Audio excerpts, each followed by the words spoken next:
coisa querida da minha vida, professora Adriane Faldi, continuando o nosso tópico de princípios fundamentais. E dentro do mundo dos princípios fundamentais, nós temos uma divisão que se refere aos fundamentos, aos objetivos da República Federativa do Brasil e aos princípios nas relações internacionais. Então, tudo aquilo que a gente já viu são princípios fundamentais. Mas eu tenho alguns princípios que são fundamentos da República Federativa. Eu tenho outros princípios fundamentais que são objetivos da República Federativa do Brasil. E eu tenho um outro grupo de princípios fundamentais que são também princípios nas relações internacionais. E geralmente o que as bancas fazem? Bancas mais literais vão pegar os fundamentos da República Federativa do Brasil e vão dizer para você que são objetivos. E daí você tem que saber quais são os fundamentos, quais são os objetivos. Ou vão pegar um dos fundamentos e vai falar assim, isso aqui é um princípio nas relações internacionais. Então, o que a banca geralmente faz? Ela vai pegar aqui os fundamentos da República, que estão nos incisos do artigo 1º da Constituição, e vai confundir com os objetivos do artigo 3º e também com os princípios nas relações internacionais, que estão elencados no artigo 4º da Constituição. Então, primeiro, você tem que saber o que é fundamento, o que é objetivo e o que é princípio nas relações internacionais. Mas não só. Isso porque as bancas estão indo além. Antes, essa aula, eu chegava e falava assim, decora Saci Divaplu, Saci Fufu, ha, e uhu. E era, só decorar e tava de bom tamanho para sua prova. Não mais. Hoje as bancas querem que você saiba quais são os princípios, mas também o que eles significam. Então, quando a gente vai falar, por exemplo, de um dos princípios aqui dos fundamentos da República, que é a soberania, não basta saber que soberania é um dos fundamentos. Você tem que saber o que é soberania. Não basta saber que cidadania é um fundamento, você tem que saber o que é cidadania. Então, a gente precisa aprofundar um pouquinho esses conceitos, tá? Então, não adianta só, saci fufu, saci dadadadadá, que não resolve mais as questões de prova, tá? A gente precisa, de fato, aprofundar. E, claro, isso te dá uma base muito importante para provas discursivas. Porque vou dizer um negócio para você, se tem uma coisa que é querida de mencionar numa redação, numa prova discursiva, são os princípios fundamentais. Ok? Então vamos começar falando dos fundamentos da República Federativa do Brasil. E a primeira coisa, sim, é memorizá-los. A gente precisa saber quais são eles. Mas além disso, tem que saber que fundamento é base, é ou não é? A gente fala, o fundamento é base, fundamento é alicerce. Então a nossa República Federativa do Brasil, que você já sabe que é um Estado democrático de direito, ele se alicerce, ele tem como fundamentos esses aqui que eu vou te falar agora, E você vai gravar assim, Fundamentos, cadê aqui?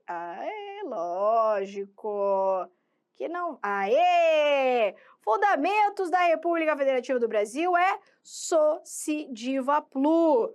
Então, Soci Divaplu. Professor, eu acho sensacional essa mnemônica. São as iniciais dos princípios, dos fundamentos. Tem nada de sensacional, mas ajuda, né? Então, fundamentos da República Federativa do Brasil, Soci Divaplu. Você tem que saber o que é o Soci Divaplu, né? So, de soberania. Si, de cidadania. De dignidade da pessoa humana. Vá, de valores sociais. E esses valores sociais são tanto valores sociais do trabalho, quanto valores sociais da livre iniciativa. E eu tenho, por fim, o pluralismo político. Então, o que você gravou? São fundamentos da República Federativa do Brasil, Soci Divaplu. Vamos analisar cada um deles aqui, começando com a soberania. O que é soberania? Você lembra comigo quando falamos em federação, que eu disse para você que a soberania é um atributo da República Federativa do Brasil, do Estado Federal Brasileiro, do país Brasil. Veja que a soberania não é uma característica da União, não é uma característica dos estados, não é uma característica dos municípios ou do Distrito Federal. A soberania é um atributo do país Brasil, do Estado Federal Brasileiro. E estados soberanos são países. E a soberania ela pode ser analisada sobre duas perspectivas. Vamos anotar. Eu tenho a soberania num plano interno e eu tenho a soberania num plano externo ou internacional. Soberania, analisada em um plano interno, significa ser supremo. E soberania em um plano externo e internacional significa ser independente. Então, quando a gente fala, aquele país é soberano, o Brasil é soberano, tá, o que significa ser soberano, né? Significa que, num plano interno, aqui dentro de casa, é o país Brasil que dá a última palavra, é ele que manda aqui dentro. Então, por exemplo, quem define as regras, os direitos aplicáveis aqui dentro do país do Brasil? O próprio Brasil. Professor, o próprio Brasil. Então, a vontade, essa autodeterminação do próprio país definir suas regras internas, definir como as coisas vão funcionar através dos seus poderes constituídos, ou seja, através do seu poder executivo, através do seu poder legislativo, até mesmo do seu poder judiciário, é o que nós chamamos de soberania interna. A soberania externa ou soberania internacional significa que é um país independente, ou seja, um país que não é colônia de outro país.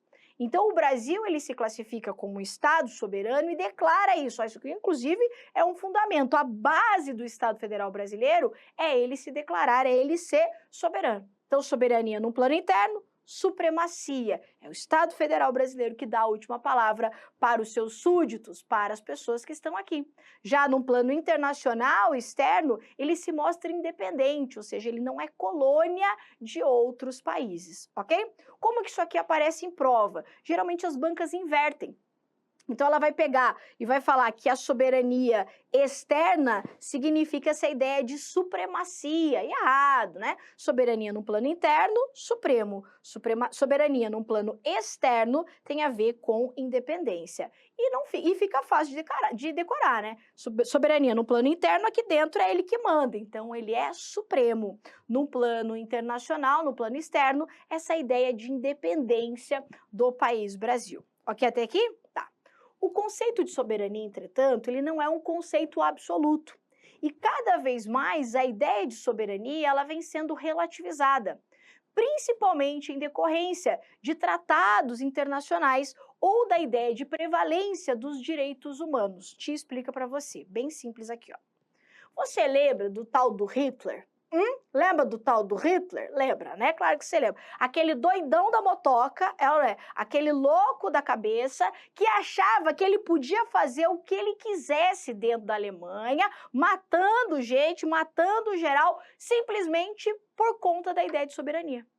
Então, o que acontece? Os países são soberanos, todo mundo reconhece, sim, o país é soberano, ninguém se mete nas coisas dos países soberanos, que coisa bonita. Até o Hitler fazer o que ele fez.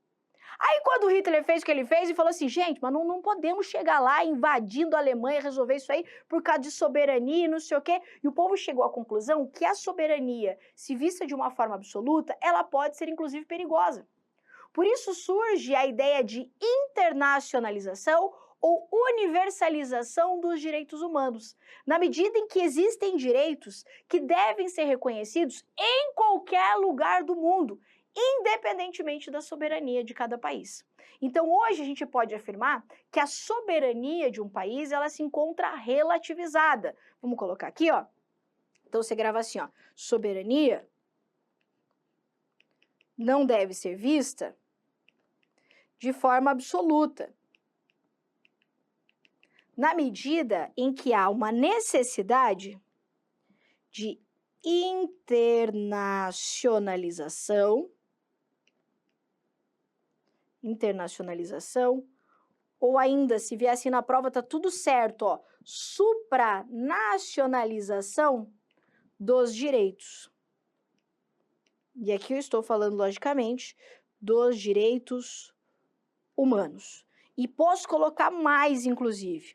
Hoje se fala, inclusive, de uma prevalência desses direitos humanos sobre o próprio conceito de soberania.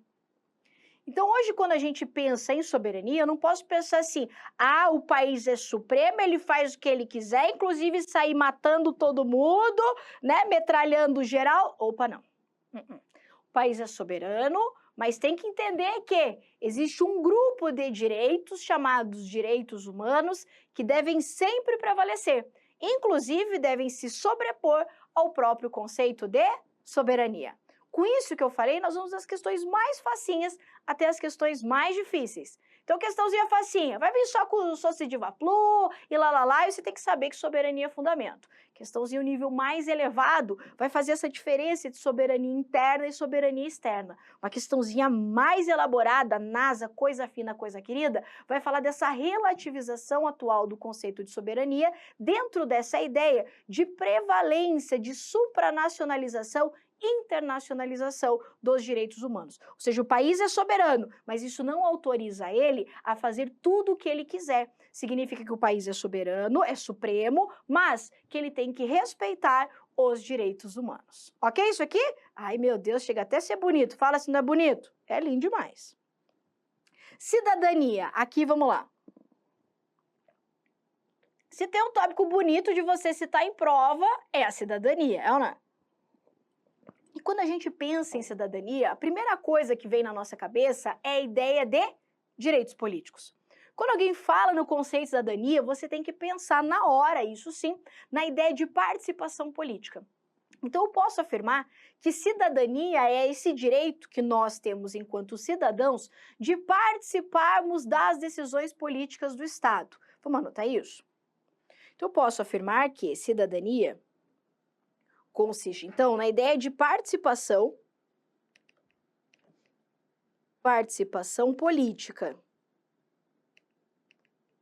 política dos indivíduos nas decisões do Estado, através do exercício dos direitos políticos. Agora, eu não posso dizer que cidadania é apenas o exercício de direitos políticos. O conceito de cidadania ele vai além.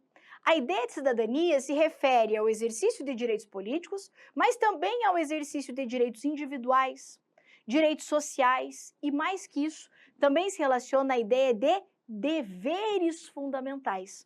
Então, por exemplo, quando nós preservamos o meio ambiente, eu estou cumprindo um dever meu. Dever de quê? Dever meu enquanto cidadão, enquanto pensador da coletividade. Então, você anota assim, ó. A cidadania, sim, se refere a essa ideia de participação política, mas não só, não é um conceito que se resume à participação política. Vou colocar assim, ó. A cidadania, ela se direciona para o exercício de direitos políticos, mas também para o exercício de direitos civis. E quando eu falo em direitos civis, eu estou falando nos direitos individuais, as liberdades constitucionais, aqueles direitos mencionados lá no artigo 5º da Constituição. Mas também se relaciona a ideia de direitos sociais. Então, quando o Estado me assegura educação, ele garante o exercício da minha cidadania.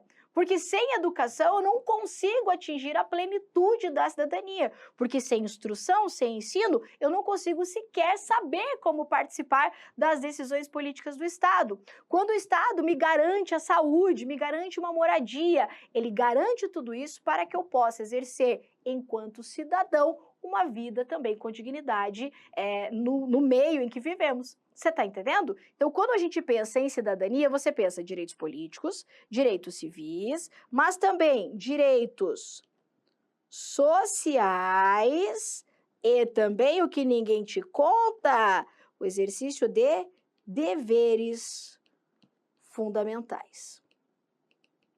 Como que isso aqui já veio em prova? Assim, ó. Dizendo que cidadania é um conceito diretamente ligado ao exercício da participação política e que ele se encerra neste conceito. Então, olha como a questão dizia. Dizia que cidadania se relacionava ao exercício dos direitos políticos, mas era um conceito que se encerrava nos direitos políticos. Errado. Por quê? Porque cidadania é um conceito muito mais amplo. Tem a ver com participação, tem a ver com democracia, tem sim, mas tem a ver também com o exercício de direitos civis, sociais e principalmente com o exercício de deveres fundamentais. Ok aqui? Perfeito. Vamos mais, vamos falar de dignidade da pessoa humana. Meu Deus do céu, professora! Dá para dar uma aula inteirinha só sobre dignidade da pessoa humana. E se você chegasse e falasse assim, resume para mim a Constituição em uma frase, eu ia dizer para você, dignidade da pessoa humana. A ideia de dignidade da pessoa humana é um valor. É um valor multidimensional. O que é isso? É um valor que ele não tem apenas um viés ou uma dimensão. A dignidade da pessoa humana ela é algo que irradia para todo o direito. Eu chego até a me arrepiar de emoção, que coisa mais linda que é isso aqui. Quando eu penso em dignidade da pessoa humana, eu penso no exercício de direitos fundamentais, mas eu posso falar também de dignidade da pessoa humana no exercício das liberdades, dos direitos sociais, na promoção da igualdade. Então eu posso dizer que a dignidade, ela irradia para todo o ordenamento jurídico. Por isso você anota assim, ó, que a dignidade é um conceito multidimensional. Você sabe que teve uma questão que falou que era um conceito unidimensional. Não é uni, meu amor. Dignidade é só para um lado? Ah, só pensamos em dignidade quando falamos na liberdade. Não. Falamos em dignidade na liberdade, na igualdade, nos deveres, na economia falamos em dignidade. Quando se fala em partidos políticos e organizações, a gente também pensa na ideia de dignidade. Ou seja, em todos os ramos do direito, o principal valor que se deve assegurar é sempre a dignidade da pessoa humana. Porque tudo que construímos enquanto direito serve para que as pessoas sejam respeitadas, para que as pessoas possam ter uma vida digna. Então, quando a gente vai falar do direito à vida, por exemplo, veja que não é só existir, sobreviver. Não, não, não. É o direito de você ter uma vida com dignidade. A dignidade se manifesta, por exemplo, em você ter o direito a um nome. Você sabia que todo mundo tem direito a um nome? Imagina que você está lá grávida e fala assim, eu não vou dar um nome para o meu filho. Por que você não vai dar o nome para o meu filho? Não, eu vou esperar ele crescer. E daí, quando ele tiver lá os 18 anos, ele escolhe o nome que ele quer ter. Não pode, até lá vai ser chamado de quê? O ser sem nome? Não é. Todos têm direito ao nome, e isso está relacionado com a ideia de dignidade. Outro exemplo, a súmula vinculante 11, que cai muito em prova da restrição do uso de algemas. Essa ideia de se restringir o uso de algemas, não é proibir, restringir o uso de algemas para algumas finalidades, vem na ideia de dizer assim, ó, mesmo o cara sendo preso e tal, suspeito que ele é mesmo pilantra, safado, sem vergonha, mas vamos respeitar a dignidade dele se ele não estiver colocando ninguém em risco. Se não houver perigo, se ele não estiver resistindo à prisão, se não tiver assim uma tentativa de fuga. Lembrando sempre que nós, seres humanos, temos que nos respeitar enquanto sociedade. Cara, olha isso aqui, velho. Isso aqui é muito bonito demais. Mas vamos aprofundar isso aqui que tem coisa. Então, dignidade da pessoa humana é um conceito, é um valor multidimensional. Posso afirmar, inclusive, que se trata de um valor constitucional supremo. Olha, você pode citar isso sem medo na tua redação, que vai correr a lágrima do olho esquerdo do examinador. Inclusive, disso aqui, nós podemos extrair alguns deveres. Deveres. O meu R hoje tá meio esquisito, né? Deveres. Aí, ó, aqui, ó. Supremo. Deveres do Estado. Eu posso extrair da ideia de dignidade o dever de respeito, o dever de proteção e o dever de promoção da dignidade. Veja que isso aqui são deveres do Estado, tá? Deveres destinados ao Estado. O primeiro, dever de respeito. Quando eu penso no dever de respeito, eu estou dizendo assim, Estado, você deve se abster, você deve não fazer coisas que violem a dignidade das pessoas. Então, o dever de respeito, você anota assim, ó, impede a realização de atividades, condutas que violem a dignidade. Eu posso colocar aqui, ó, que importa em um comportamento negativo do Estado. Veja que não é negativo de ruim aqui, ó. Aqui eu estou falando em um não fazer do Estado. Então, Estado, na hora de pensar dignidade, então, você colocou aqui, né? Dignidade é o valor supremo, é o fundamento da República. Legal. Então, Estado, tudo aquilo que de alguma forma você fizer que viola a dignidade, você não faz, não. Então, aqui é um dever de respeito. A ideia é de não fazer do Estado que dê condições para que as pessoas mantenham a sua dignidade. Já o dever de proteção se refere a um fazer do Estado. Vou colocar aqui. Então, o dever de proteção se refere aqui a um comportamento positivo. Comportamento positivo do Estado na defesa da dignidade.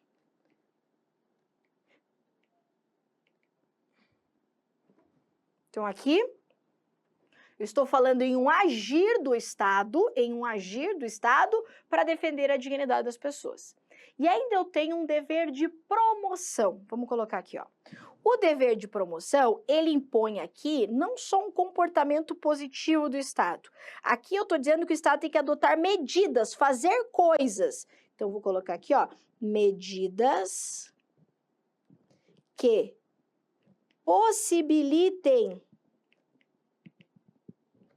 possibilitem o acesso a uma vida digna.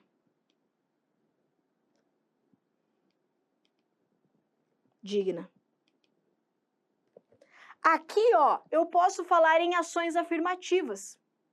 Quando o Estado ele implementa ações afirmativas, realiza políticas públicas, ele não está só defendendo a dignidade, ele está dando condições para que as pessoas tenham dignidade. Então, quando o Estado promove, sei lá, construção de casas populares para dar o direito à moradia para as pessoas, quando o Estado realiza políticas públicas para melhorar o nosso sistema de ensino, a nossa educação, ele está promovendo dignidade. Você está entendendo? Então, olha a principal diferença aqui, ó. Dever de respeito. O Estado não faz e ele não viola a dignidade. Dever de proteção. Proteger. Alguém vai violar a dignidade. O Estado toma medidas para defender a dignidade das pessoas. Então, o Estado funciona como um escudo ali para garantir que as pessoas tenham dignidade. Só que não é só proteger dos outros ou não violar a dignidade. Não. Estado, você tem um dever maior ainda. O dever de promover a dignidade, de fazer coisas para que as pessoas, de fato, possam ter uma vida digna. Ok? Então, olha quanta coisa linda, quanta coisa maravilhosa. Dignidade da pessoa humana, valor multidimensional. Podemos afirmar, sim, que é um valor constitucional supremo. E aqui há um dever do Estado.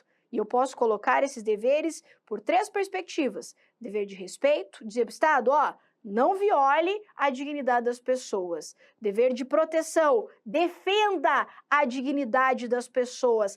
Haja defendendo a dignidade. E ainda não só defenda ou não faça, mas também promova através de medidas, de políticas públicas, de adoção, de coisas que possam garantir às pessoas uma vida digna. Você pode até associar essa ideia de promoção aqui, ó, a promoção da igualdade material.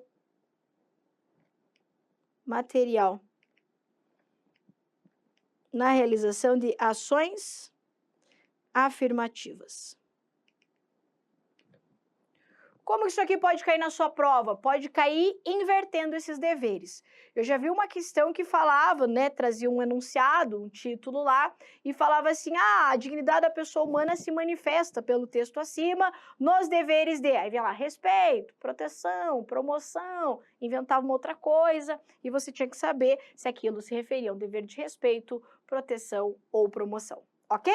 Mas é só isso mesmo que pode aparecer. Vamos falar agora dos valores sociais do trabalho e da livre iniciativa. Que coisa linda! Outro fundamento da República Federativa do Brasil, outra base, outra alicerce, são os valores sociais do trabalho e os valores sociais da livre iniciativa. Veja que esses valores sociais vieram todos em um único inciso. Professora, por que será que não vê assim, ó, valor social do trabalho e daí no outro inciso, valor social da livre iniciativa? Não veio separado, não é porque os caras estavam economizando em inciso. Era economia de inciso na época da Constituição? Não, não era economia de inciso na época da Constituição, não. A ideia é que eles estejam no mesmo inciso porque eles estão diretamente relacionados. Quando eu penso em valor social do trabalho, eu estou falando no respeito que o trabalho humano gera. Então, quando nós trabalhamos, e a gente sabe que é através do trabalho que se produz riqueza, que se gera desenvolvimento. Ou é vadiando que se gera riqueza?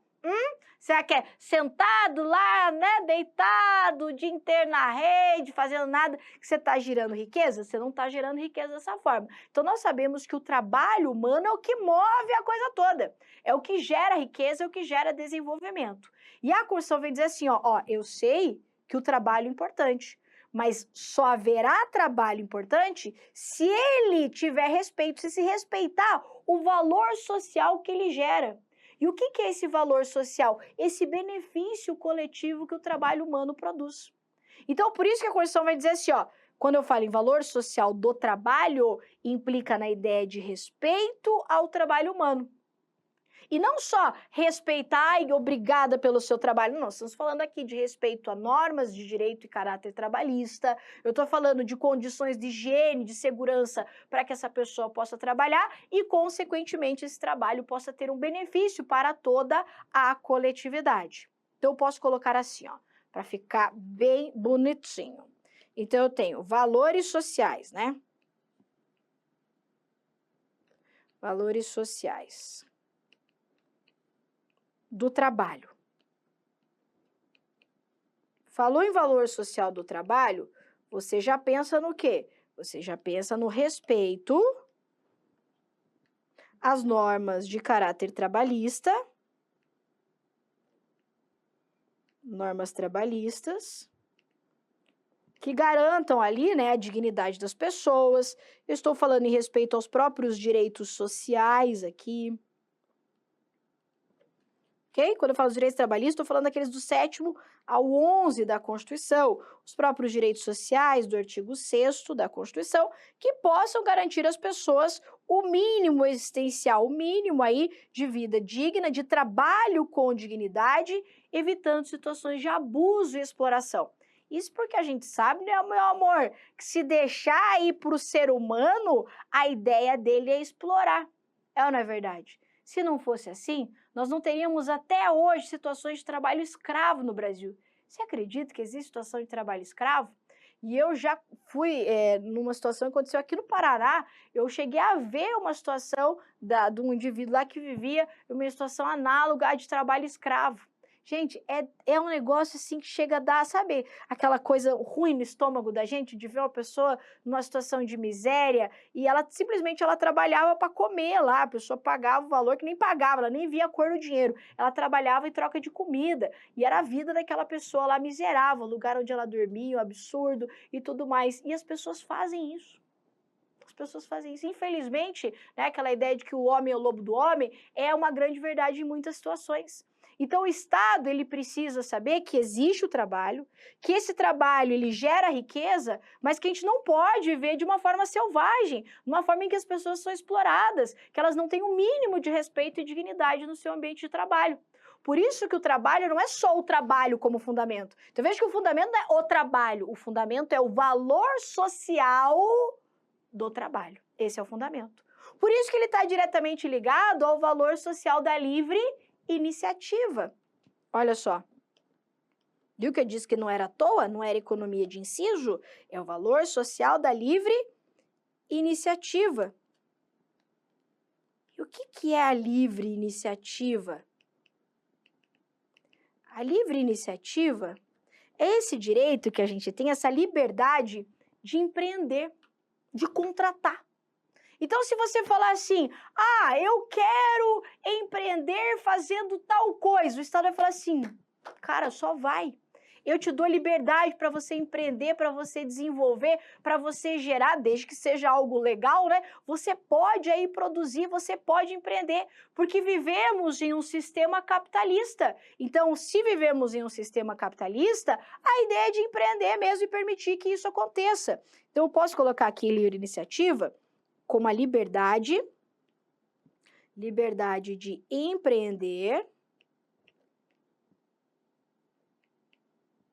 empreender, de contratar. Posso até colocar aqui, como eu já vi uma questão, essa liberdade de escolha profissional. Então, essa liberdade que você tem de escolher o que você quer fazer, o que você quer empreender, está dentro da ideia da livre iniciativa. Inclusive, isso aqui, ó, é um princípio básico do liberalismo econômico.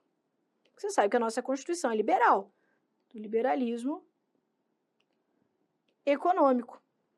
Você vai encontrar isso lá no artigo 170 da nossa Constituição, de modo que a gente pode afirmar que a nossa Constituição adotou um sistema capitalista. Só que veja que ao adotar esse sistema capitalista, ela falou assim, a ideia do liberalismo, a ideia é que vocês produzam riquezas, a ideia é que vocês se desenvolvam, mas, ei, não é para ser selvagem, hein? Não é para você empreender e começar a escravizar alguém. Ei, eu respeito o seu empreendimento, eu respeito a sua livre iniciativa, se ela tiver um valor social. E mais, se houver valor social do trabalho. Olha que coisa linda que chega a me dar um arrepio de coisa mais bonita que é isso. Só há livre iniciativa se ela gerar um valor social. Ou seja, se ela trouxer um benefício, uma distribuição de riqueza para a sociedade. E mais que isso, só há liberdade de empreender, só há liberdade de contratar se você estiver respeitando os valores sociais do trabalho. Então veja que adotamos o sistema, o modelo capitalista, mas não no modelo capitalismo selvagem, no modelo em que se respeita a dignidade das pessoas, no modelo em que se respeita a dignidade do trabalhador aqui, o respeito às normas constitucionais trabalhistas. Por isso que os dois, eles andam ligadinhos. Coisa linda, né? Em decorrência disso, vamos anotar júris aqui, ó. Em decorrência disso, nós podemos dizer que a livre iniciativa, ela não impede a intervenção do Estado na ordem econômica. Intervenção do Estado na ordem econômica. Veja que a ideia não é o Estado ficar intervindo na ordem econômica. Mas a ideia da livre iniciativa é assim, ó, você é livre e tal, mas isso não quer dizer que o Estado não possa ficar de olho no que está acontecendo, não possa regular o mercado. É ou não é? Eu, Estado, estou aqui. Dá a liberdade para empreender. Mas eu sei que se eu deixar só para a liberdade do empreendedor, ele vai arrancar o couro do trabalhador, ele vai só pensar no dele e não vai ser bom para ninguém isso aqui. Então, eu, Estado, faço o quê? Eu controlo o mercado. Eu posso, inclusive, intervir em algumas relações privadas aí para manter o quê? Para manter o respeito aos valores sociais do trabalho. Você está entendendo?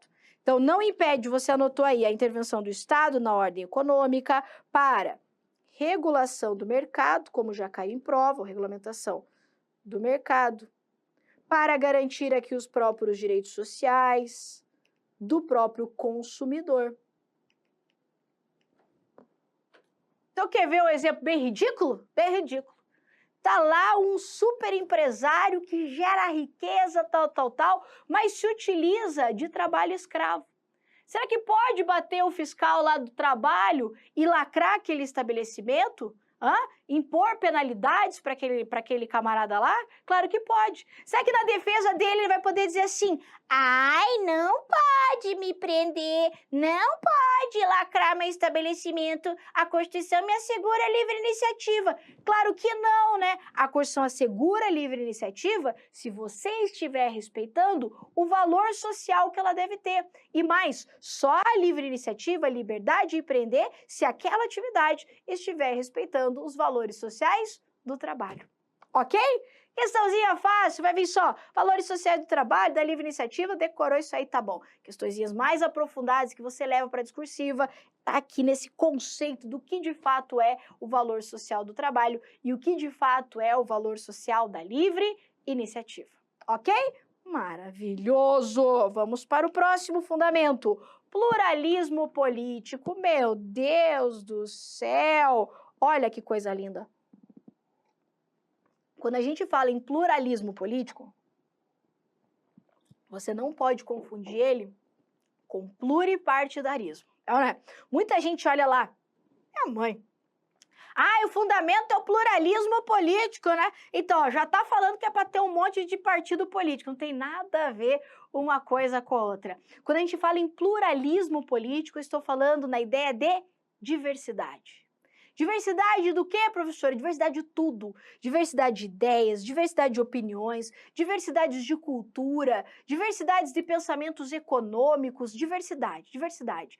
A ideia do pluralismo é essa, por isso anote assim, ó. Pluralismo político se refere à ideia de diversidade de ideias, de opiniões, vou colocar aqui, ó. Aqui nas diferenças entre as pessoas, vou pôr aqui, ó, diferenças entre as pessoas. E eu posso colocar aqui, ó, na ideia de pluralismo social, nas diversidades entre as pessoas enquanto sociedade. Eu posso colocar até o pluralismo aqui como partidário.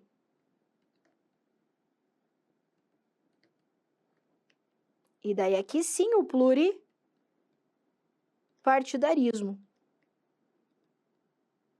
Eu posso pensar em pluralismo religioso, das diversas religiões, o pluralismo econômico, por que não? Como eu falei, de ideias, até de sistemas de ensino, de instituições de ensino, cultural, pluralismo cultural. Então, que coisa mais bonita isso aqui. Quando eu penso em pluralismo político, eu estou falando de tudo isso aqui. Diversidade social, religiosa, econômica, de pensamentos educacionais, inclusive de diversidade de partidos políticos. Então, se a gente fosse representar graficamente, eu colocaria aqui, ó, o pluralismo e o pluripartidarismo como uma forma de expressão do pluralismo. Então, quando a gente fala, o pluralismo é diferente do pluripartidarismo, eles são diferentes, mas eles não são excludentes, é ou não é? Quando eu penso em pluralismo, eu estou falando de diversidade de ideias, de opiniões, inclusive quando essas opiniões, esses valores são manifestados através de partidos políticos. Então, pluralismo é todo esse gênero aqui, e eu posso dizer que o pluripartidarismo seria uma espécie do gênero pluralismo. Você está entendendo? Então, agora você já mudou de opinião, né? Pluralismo, diversidade de ideias, opiniões, aqui respeito às diferenças, que envolvem toda uma questão social, partidária, religiosa, econômica, de ensino, cultural e mais 1 milhão de coisas. Podemos dizer que o pluripartidarismo é uma expressão do pluralismo político, ok? Tá, agora vamos lá. Quando a gente fala em pluralismo político, estou falando de diversidade de ideias, opiniões e tudo mais. Só que será que essa ideia de se ter uma sociedade diversificada, diferente, plural, significa então que as pessoas, ao exercer aqui esse fundamento constitucional, elas podem falar o que quiserem? Será que então qualquer ideia que eu tiver, qualquer coisa que eu quiser falar e me expressar, eu posso fazer? E aí a resposta é não. Isso porque o pluralismo político, ele não é um fundamento absoluto.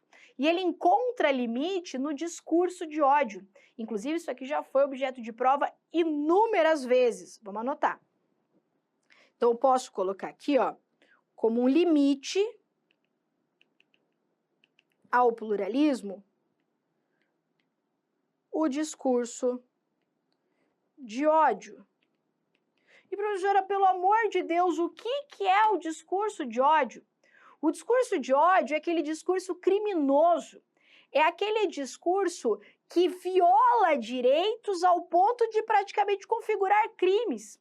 Então, veja, a gente tem o direito de falar, de nos expressarmos? Claro que sim, a Constituição está aqui me garantindo isso. Mas não ao ponto de disseminar o ódio, a agressão, a violência entre as pessoas, ao ponto de instigar aqui a criminalidade. Então, o discurso de ódio é aquele discurso racista, aquele discurso preconceituoso, aquele discurso que vai além do exercício da liberdade de expressão e entra na esfera individual da pessoa ao ponto da pessoa, ao realizar isso, cometer crimes.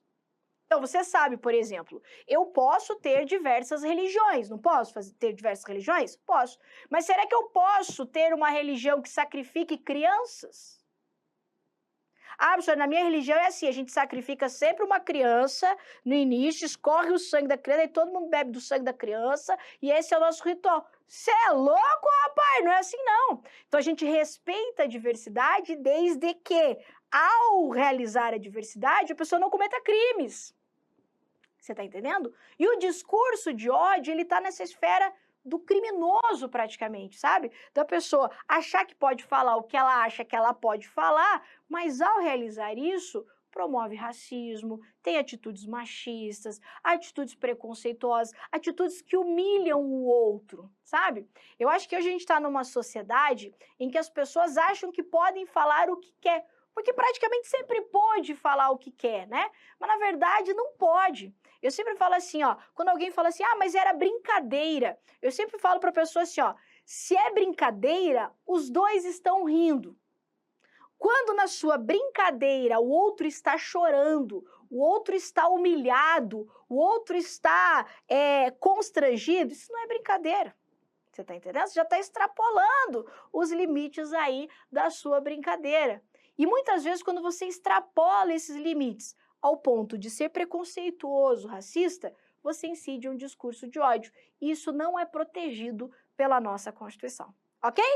Muito bem, então encerramos esses nossos fundamentos. Veja como a nossa Constituição, ela deve ser construída, tem uma base linda de valores aqui, e é com base nesses fundamentos que a gente vai construir, então, a nossa sociedade, ok? Espero que você tenha gostado, até o próximo bloco.